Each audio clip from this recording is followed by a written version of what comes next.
With the Holy Bull coming up on Saturday at Gulfstream Park, let's take a look at the top 5 Holy Bull winners since the year 2000.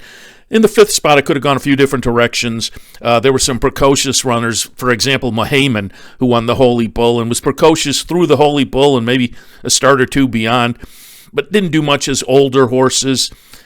I went with Awfully Wild, who did have a little bit on the older side of his resume, and we're taking a look now at Awfully Wild winning the 2003 Holy Bull.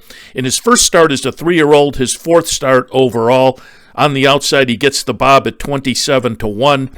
He didn't win again until an allowance victory in May 2004, went on to win the Mass Cap at Suffolk a month later, and then subsequently won the Grade 1 Suburban in 2005.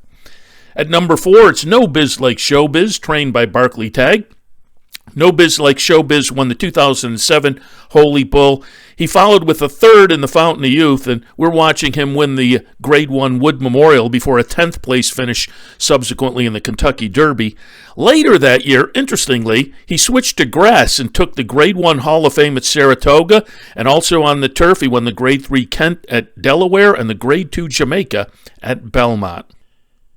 'Tis the Law, like No Biz Like Showbiz, was trained by Barclay Tagg, this time for Jack Knowlton and the Saratoga Group. He won the Grade 1 Champagne as a 2-year-old and captured the 2020 Holy Bull in his first start as a 3-year-old. Subsequently, in the oddly scheduled pandemic year, we're watching him win the early August Travers, but prior to that, he won the Florida Derby in May, the Belmont Stakes in June, and after the Travers, he ran 2nd in the September Kentucky Derby behind Authentic and ended his career running 6th in the Breeders' Cup Classic. At number 2, the ill-fated Barbaro. Barbaro's victory in the 2006 Holy Bull was win number 4 in the midst of an undefeated 6-race win streak that came to a tragic end, unfortunately, in the Preakness. Prior to that, however, here's Barbaro winning the Kentucky Derby. He won his debut at Delaware in October 2005, then the Laurel Futurity, the Tropical Park Derby at Calder. Those first 3 races were all on the grass. Then he switched to the dirt and ripped off the Holy Bull, the Florida Derby, and the Kentucky Derby. And at the top of the list, it's White Abarrio. Here he is winning last weekend's Pegasus World Cup in convincing fashion with a 109 buyer. He won the 2022 Holy Bull and Florida Derby.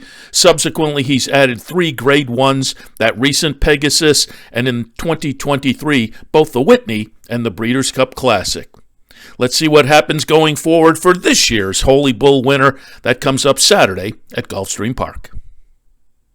Make sure to follow us on Twitter and Instagram, and if you're watching on YouTube, like, subscribe, and comment.